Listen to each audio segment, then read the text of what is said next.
విక్కీ కౌశల్ ఇప్పుడు బాలీవుడ్ కు ఓ హిట్ ఇచ్చి ఆశాదీపమయ్యాడు. అంతేకాదు ఛత్రపతి సంభాజీ మహారాజ్ పాత్రలో వచ్చిన చావా సినిమా అయితే ఓ ఊపు ఊపేస్తోంది. అసలు విక్కీలో ఎంతటి నటుడున్నాడా అని స్టార్లే ఆశ్చర్యపోతున్నారు.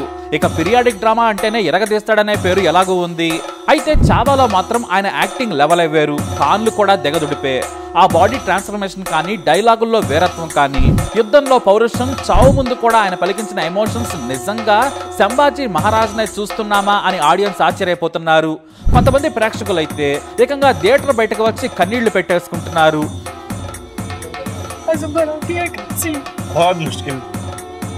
నిజమైన మా ఛత్రపతి సంభాజీ గురించి వినడమే కానీ చూడలేదు, కానీ ఇప్పుడు నిజంగా చూసినట్లుందంటున్నారు. ఇక దర్శకుడు లక్ష్మణ్ ఉటేకర్ హీరో విక్కీ కౌశల్ కు థ్యాంక్స్ అంటూ ఎమోషన్ అవుతున్నారు. అయితే విక్కీ కౌశల్ ను బాలీవుడ్ ఎప్పుడూ చిన్న చూపే చూసింది. అతన్ని ఎప్పుడూ కూడా మెయిన్ సర్కిల్లోకి రానివ్వలేదు. అంతెందుకు కత్రినాను పెళ్లి చేసుకుంటే వెటకారమాడిన బాలీవుడ్ హీరోలు, నిర్మాతలు, దర్శకులు, హీరోయిన్లు కూడా ఉన్నారు. ఓ వర్గం ఏకంగా ట్రోల్ కూడా చేయించింది. ఎందుకంటే ఇదే విక్కీ కౌశల్ తన స్టార్ కానప్పుడు యాంకర్ గా కత్రినాను ఇంటర్వ్యూ చేశాడు. అప్పటికి చాలా యంగ్. మీరు సల్మాన్ పెళ్లి చేసుకుంటారా లేదంటే మరో హీరోని పెళ్లి చేసుకుంటారా అని సరదాగా కత్రినాను అడిగాడు విక్కీ కౌశల్. కాదు, నిన్నే చేసుకుంటానని అప్పుడు కత్రినా కైఫ్ సరదాగా అంది. మరి ఆమె ఎందుకు ఆ టైంలో అలా అన్నదో ఎవరికీ తెలియదు. అప్పుడు అందరూ కూడా నవ్వుకున్నారు. ఇటు విక్కీ కౌశల్ కూడా నవ్వి వదిలేశాడు. ఆ తర్వాత సల్మాన్ ముందే కత్రినాకు ప్రపోజ్ చేశాడు. కొంతమంది షాక్ అయ్యారు. ఎందుకంటే అప్పటికి అతనితో తిరుగుతుందనే టాక్ కూడా ఓ మీడియాలో న్యూస్ వచ్చింది. అయితే సల్మాన్ కూడా వారి లవ్ను యాక్సెప్ట్ చేశాడు. ఎందుకంటే మీడియాలో చాలాసార్లు అప్పటికే కత్రినా పేరు చాలాసార్లు వినిపించింది. రణబీర్ సింగ్ తో కూడా సల్మాన్ వదిలేశాక తిరిగింది. కానీ ఆ తర్వాత విక్కీ కౌశల్ కు పడిపోయింది. బిగ్ బాస్ షోలో మీరు ఎవరి మీదనైనా స్పై చేస్తున్నారా అని కత్రినా అడిగింది. నేను విక్కీ కౌశల్ మీద చేస్తున్నానని సరదాగా అన్నాడు. ఎందుకంటే వారిద్దరూ పెళ్లి చేసుకోబోతున్నారని సల్మాన్ కు తెలుసు. ఓ సాధారణ కుర్రాడిని కత్రినా ఎందుకు పెళ్లి చేసుకుంది? పెద్దగా డబ్బు లేదు, అలానే స్టార్ కూడా కాదు, అయినా కూడా విక్కీని పెళ్లి చేసుకుంది. అప్పుడే సుడంటే విక్కీదా అంటూ సెటైర్ లేశారు. వాటికి విక్కీ పెద్దగా బాధపడలేదు, తాను పట్టించుకోనన్నాడు. కానీ విక్కీ మనసు తెలిసిన కత్రినా మాత్రం నాకు ఇతను భర్తగా రావడం అదృష్టమని చెప్పింది. ఆ ఒక్క మాట చాలు కదా విక్కీ ఎంత మంచివాడో. అయితే విక్కీ మొదటి నుంచి సైడ్ యాక్టరే, లేదంటే సెకండ్ హీరో, లేదు అంటే సపోర్టింగ్ యాక్టర్. కానీ ఒక్కో మెట్టు ఎక్కుతూ పైకొచ్చాడు. విక్కీ తల్లిదండ్రులు శ్యామ్ కౌశల్, వీణా కౌశల్. వీరిది పంజాబ్కు చెందిన హిందూ కుటుంబం. ముంబైలో సెటిల్ అయింది. విక్కీ తండ్రి సినిమాల్లో యాక్షన్ స్టంట్ మాస్టర్గా పనిచేసేవారు. విక్కీకి తమ్ముడు సన్నీ ఉన్నాడు. అతను కూడా సినిమాల్లో నటిస్తున్నాడు. అయితే చిన్నప్పుడు ఆడుతూ పాడుతూ తిరిగేవాడు విక్కీ. హృతిక్ రోషన్ కు పెద్ద వీరాభిమాని. అతన్ని ఎన్నోసార్లు కలిశాడు. హృతిక్ రోషన్ సినిమా రిలీజ్ అవుతుందంటే చాలు మొదటి రోజు థియేటర్లో ఉండాల్సిందే. తమ్ముడిని తీసుకుని హృతిక్ సినిమాకు వెళ్లిపోయేవాడు. ఇక విక్కీ సరదాగా క్రికెట్ ఆడుకుంటూ ఎంజాయ్ చేస్తూ ఆ రోజులు గడిపాడు. చదువులో కూడా టాప్. ముంబైలోని ప్రముఖ రాజీవ్ గాంధీ ఇన్స్టిట్యూట్ ఆఫ్ టెక్నాలజీలో ఇంజనీరింగ్ పూర్తి చేశాడు. ఎలక్ట్రానిక్స్ అండ్ కమ్యూనికేషన్స్ లో పాస్ కాగానే పలు ఇంటర్వ్యూలకు కూడా హాజరయ్యాడు. అక్కడే అతడికి ఈ కెరీర్ తనకు సూట్ కాదని అర్థమైంది. సినిమాల్లో డైరెక్షన్ చేయాలనుకున్నాడు. తనకు ఇష్టమైన అనురాగ్ కశ్యప్ ని కలిశాడు. తాను అసిస్టెంట్ డైరెక్టర్ గా పనిచేస్తానని కోరాడు. అనురాగ్ కశ్యప్ ని చాలా సార్లు కలిసిన తర్వాత గ్యాంగ్స్ ఆఫ్ వాసేపూర్ సినిమాకు అసిస్టెంట్ గా పనిచేసే ఛాన్స్ ఇచ్చాడు. ఆ సమయంలో చిన్న రోల్ కూడా చేశాడు. గ్యాంగ్స్ ఆఫ్ వాసేపూర్ సినిమాలో యాక్ట్రెస్ ను చూసిన తర్వాత తాను కూడా యాక్టర్ కావాలనుకున్నాడు విక్కీ. హీరో మాత్రం అవ్వాలనుకోలేదు. దీంతో గ్యాంగ్స్ ఆఫ్ వాసేపూర్ 2 పార్ట్ల సినిమా పూర్తి కాగానే తాను యాక్టర్ కావాలనుకుంటున్నానని చెప్పాడు. అప్పుడే అనురాగ్ కశ్యప్ ప్రొడక్షన్ హౌస్ లో వచ్చే సినిమాల్లో చిన్న చిన్న పాత్రలు కూడా చేసేవాడు. Love Shuv Tey chicken Khurana, Bombay velvet, geek out లాంటి షార్ట్ ఫిల్మ్స్ లో చేశాడు. అప్పుడే విక్కీ కౌశల్ యాక్టింగ్ లోని లోపాలను చెప్పాడు అనురాగ్ కశ్యప్. నువ్వు థియేటర్ చేస్తేనే నటుడుగా ముందుకెళ్లగలవు, ఇలా అయితే కష్టం. నీకు మంచి కెరీర్ కావాలంటే థియేటర్ ఆర్టిస్ట్ గా ముందుకెళ్లాలన్నాడు. దీంతో తన గురువు చెప్పిన మాటలను సీరియస్ గా తీసుకున్న విక్కీ వెంటనే ఢిల్లీ వెళ్లి థియేటర్ ఆర్టిస్ట్ గా కోర్సులు చేశాడు.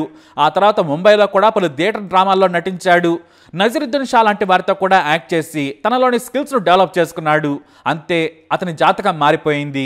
2015లో మసాన్ అనే సినిమాలో లీడ్ రోల్ దక్కింది. ఇది తీసింది ఎవరో కాదు, నీరజ్. తనతో పాటు గ్యాంగ్స్ ఆఫ్ వాసేపూర్ సినిమా కోసం అసిస్టెంట్ గా పనిచేసిన స్నేహితుడు. ఈ మూవీ మంచి గుర్తింపు తెచ్చిపెట్టింది. ఈ సినిమా కోసం ఏకంగా వారణాసిలో 3 నెలలు గడిపాడు. అక్కడే తాను తన బాడీని మార్చుకుని క్యారెక్టర్ కోసం నేటివిటీని అర్థం చేసుకునేందుకు ఎంతో ప్రాక్టీస్ చేశాడు. అతని కష్టానికి అంతర్జాతీయ గుర్తింపు కూడా వచ్చింది. కేన్స్ ఫిల్మ్ ఫెస్టివల్ నుంచి న్యూయార్క్ టైమ్స్ రివ్యూలో కూడా విక్కీ కౌశల్ కు గుర్తింపు దక్కింది. అక్కడి నుంచి నటనకు స్కోప్ ఉన్న పాత్రలను ఎంచుకుంటూ వచ్చాడు. ఇక పెద్ద దర్శకులు నిర్మాతలు ఎవరూ తనకు కమర్షియల్ హీరోగా అవకాశాలు ఇవ్వలేదు. అతని హీరో మెటీరియల్ గా బాలీవుడ్ లోని ఓ వర్గం గుర్తించలేదు. కానీ అనురాగ్ కశ్యప్ వలన మంచి పాత్రలే చేసుకుంటూ వచ్చాడు. రామన్ రాఘవ్ లాంటి మూవీస్ కూడా చేశాడు. అయితే బ్రేక్ మాత్రం నెట్ఫ్లిక్స్ కోసం తీసిన లోపర్ స్క్వేర్ ఫుట్ తో వచ్చింది. స్పై థ్రిల్లర్ రాజీ ద్వారా కాస్త పెద్ద నటుడి కేటగిరీలో పడ్డాడు. ఆలియా భట్ సరసన నటించడంతో మెల్లిగా మరో స్టెప్ ఎదిగాడు. ఆ తర్వాత రాజ్ కుమార్ హిరానీ, విక్కీ కౌశల్లోని యాక్టింగ్ టాలెంట్ ను గుర్తించి సంజయ్ దత్ బయోపిక్ సంజులో కూడా కీలక పాత్ర ఇచ్చాడు. అక్కడి నుంచి బాలీవుడ్ గుర్తించడం మొదలుపెట్టింది. బాలీవుడ్ రింగ్ లీడర్ గా పేరున్న కరణ్ జోహార్ కూడా లస్ట్ స్టోరీస్ లాంటి మూవీస్ లో అవకాశం కల్పించాడు. అంతే, ఇక అతనికి కీలకమైన పాత్రలు రావడం మొదలుపెట్టాయి. 2016 ఉరి స్ట్రైక్ సినిమాతో ఏకంగా జాతీయ అవార్డు అందుకున్నాడు. ఉత్తమ నటుడిగా ఉపరాష్ట్రపతి వెంకయ్యనాయుడు చేతుల మీదుగా 2019లో అవార్డు అందుకున్నాడు విక్కీ. సర్దార్ ఉద్దమ్ గోవిందా, నామ్ మేరా లాంటి మూవీస్ లో చేశాడు. మళ్లీ కెరీర్ వెనకబడ్డట్లే అనిపించింది. ఎందుకంటే పెద్ద దర్శకులు కూడా ఒకరోజు షూటింగ్ 2 రోజుల షూటింగ్ కోసం పిలవడం మొదలుపెట్టారు. దీంతో వాటిని వద్దనుకున్నారు విక్కీ. అయినా కూడా ఆల్మోస్ట్ ప్యార్ విత్ డీజే మొహబత్ లో నటించాల్సి వచ్చింది. డంకీలో సైతం రాజ్ కుమార్ హిరానీతో ఉన్న సాన్నిహిత్యం కారణంగా యాక్ట్ చేశాడు. 2024లో బ్యాడ్ న్యూస్ అనే సినిమా చేసినా కూడా పెద్దగా ఆశించిన ఫలితం రాలేదు. కానీ ఒక్క స్టెప్ తో మోత మోగించేశాడు. అదే తోబా సాంగ్. ఆ ఒక్క స్టెప్ తో తన టాలెంట్ ను ప్రూవ్ చేసుకున్నాడు. అలాగే అంతకు ముందు వచ్చిన శ్యామ్ బహదూర్ కూడా మంచి గుర్తింపునిచ్చింది. అయితే ఆ సమయంలోనే తన ముందుకు వచ్చింది చావా. ఇది మరాఠా యోధుడు ఛత్రపతి శివాజీ పెద్ద కొడుకు సంభాజీ రాజు చరిత్ర. ఈ మూవీ కోసం దర్శకుడు లక్ష్మణ్ చాలా మందిని పరిశీలించాడు. ఒకానొక సమయంలో పాన్ ఇండియా స్టార్ గా ఉన్న ప్రభాస్ ను కూడా అనుకున్నాడు. ఆ తర్వాత మహేష్ బాబుతో చేయిస్తే ఆ లుక్ అదురుతుంది అనుకున్నాడు. కానీ అప్పటికే రాజమౌళి సినిమా ఒప్పేసుకున్నారు ఆయన. ఆ పాత్ర కోసం బాడీ ట్రాన్స్ఫర్మేషన్స్ లో ఉండిపోయాడు. మరి ఎవరిని తీసుకోవాలని ఆలోచిస్తూ ఉండగా తాను చెప్పినట్లు వినే అద్భుతమైన నటుడు విక్కీ కౌశల్ అనుకున్నాడు దర్శకుడు. పైగా నటనంటే ప్యాషన్, చెప్పింది చేస్తాడు, సమయానికి షూటింగ్ కి వస్తాడనే పేరుంది. అంతకంటే ముందు పాత్ర కోసం ఎంత కష్టమైనా పడతాడు. దీంతో విక్కీకి కథ చెప్పగా ఎగిరి గంతేసి ఒప్పుకున్నాడు. కథ నచ్చింది. కథనం అయితే అద్భుతంగా ఉంది. తన జీవితాన్ని మార్చే సినిమా అవుతుందని ముందే ఊహించాడు విక్కీ. ఆ వెంటనే బాడీ బిల్డింగ్ మొదలుపెట్టాడు. వాస్తవానికి బక్కపలచగా ఉండే శరీరమే తనది. కానీ పాత్ర కోసం 2 మజిల్స్ పెంచాల్సి వచ్చింది. దీంతో 6 నెలల పాటు కఠోరంగా ఎక్సర్సైజ్ చేశాడు. దానితో పాటే పాత్రను అర్థం చేసుకున్నాడు. ఎన్నోసార్లు దర్శకుడితో కూర్చుని డైలాగులు ప్రాక్టీస్ చేశాడు. అలా వచ్చిందే చావా సినిమా. ఇందులో విక్కీ కౌశల్ నటన చూస్తే మతి పోవాల్సిందే. నిజంగా మరాఠా సామ్రాజ్యానికి 2వ రాజైన ఛత్రపతి సంభాజీనే వచ్చాడా అనేంతగా ఉంది. ఆయన సంభాజీ పాత్రలో జీవించాడు. ధైర్య సాహసాల్లో చూపించిన వీరత్వం సూపర్. ఆ తర్వాత యుద్ధంలోని అరుపులు, ఫైట్స్ అద్భుతంగా ఉన్నాయి. చావుకు ముందు కూడా ఆయన చూపించిన నటనా కౌశల్యం బాలీవుడ్ కి ముచ్చెమటలు పట్టించింది. బాలీవుడ్ లో హీరోలు చాలా మంది ఉన్నారు. కానీ ది బెస్ట్ యాక్టర్స్ అంటే 5-6గురే. అందులో స్టార్స్ గా ఉన్నది కేవలం రణబీర్ కపూర్ మాత్రమే. ఆ తర్వాత రాజ్ కపూర్ రావు సహా కొంతమంది స్టార్లు ఉన్నారు. ఇప్పుడు ఒకే సినిమాతో బిగ్గెస్ట్ స్టార్ అయ్యాడు. అయితే ఇక్కడే ఓ విషయం చెప్పుకోవాలి.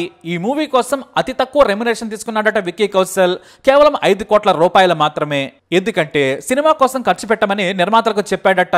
లాభం వస్తే నాకివ్వండి, లేదంటే లేదు, కానీ ఈ సినిమా గొప్పగా ఉండాలి, నాకు కూడా పేరు రావాలని చెప్పాడట. అంతే కసిగా ఈ సినిమాను చేశారు. అక్షయ్ ఖన్నా, రష్మిక సహా అందరూ ఎరగదీశారు. ఈ మూవీ బాలీవుడ్ లో కలెక్షన్ల ఓచకోతకొస్తోంది. హిట్ లేక బెత్తర చూపులు చూస్తున్న బాలీవుడ్ కు ఓ దారి చూపించింది. అయితే ఈ మూవీ హిట్ అయిన తర్వాత ఎక్కువగా సంతోషించింది కత్రినా అయి ఉంటుంది. ఎందుకంటే తన భర్త స్టార్ కాదు, కేవలం బి గ్రేడ్ పాత్రలు పోషించే నటుడు మాత్రమే అన్న వారికి చావా ఓ చెంప దెబ్బ. విక్కీ సినిమాతో స్టార్ అయిపోయినట్టే. ఎందుకంటే కత్రినా నిజమైన ప్రేమను అర్థం చేసుకోవచ్చు. అతనితో పెద్దగా పరిచయం లేదు. కేవలం సాధారణంగా ఇచ్చే పార్టీల కోసం కరణ్ జోహార్ చాలా మందిని పిలుస్తూ ఉంటాడు. అయితే లవ్ స్టోరీస్ టైంలో ఓ చిన్న పార్టీ ఇచ్చాడు కరణ్ జోహార్. ఆ టైంలో విక్కీ కౌశల్ కూడా వచ్చాడు. అప్పుడే ఆ పార్టీలో కత్రినాకు విక్కీకి మాటలు కలిశాయి. ఆ సమయంలోనే మొదటిసారి ఫోన్ నంబర్లు మార్చుకున్నారు. అలా మొదలైన స్నేహం ప్రేమ వరకు వెళ్ళింది. తాను డైరెక్ట్ గా పెళ్లి చేసుకుంటానని చెప్పాడు. ఆ మాటకు పడిపోయింది కత్రినా. ఎందుకంటే డేటింగ్ పేరుతో హోటల్కి పిలవలేదు, తన ఇంటికి కూడా రమ్మనలేదు, పార్టీకి కూడా ఇన్వైట్ చేయలేదు, పెళ్లి చేసుకుంటానన్నాడు. దీంతో ఆమె తన జీవితం నీతోనే అంటూ డిసైడ్ అయిపోయింది. అలా ఇద్దరు రహస్యంగా ఎంగేజ్మెంట్ చేసుకుని పెళ్లి పెట్టలెక్కారు. ఆ సమయానికి విక్కీ కౌశల్కు ఓ చిన్న ఇల్లు మాత్రమే ముంబైలో ఉంది. డబ్బు లేకున్నా, స్టార్ కాకున్నా కూడా నిజమైన ప్రేమను చూసి పెళ్లి చేసుకుంది. ఇప్పుడు కష్టపడి స్టార్ అయ్యాడు విక్కీ కౌశల్. కష్టపడితే ఏదో ఒక రోజు సక్సెస్ వెతుక్కుంటూ వస్తుందనడానికి విక్కీ లైఫే ఉదాహరణ. నాడు కత్రినా కైఫ్ లక్ అన్న వారంతా కూడా చావా సినిమాతో మోర్చపోతున్నారు. ఇప్పుడు బాలీవుడ్ మొత్తం విక్కీని ఓ శిఖరంలా చూస్తోంది. That is Vicky Kaushal. అతను తనకు తానుగా నిరూపించుకున్నాడు. మరి విక్కీ కౌశల్పై మీరేమంటారు? మీ అభిప్రాయాన్ని కమెంట్ ద్వారా తెలియజేయండి. వీడియోని లైక్ చేయండి, షేర్ చేయండి, ఛానల్ని సబ్స్క్రైబ్ చేసుకోండి.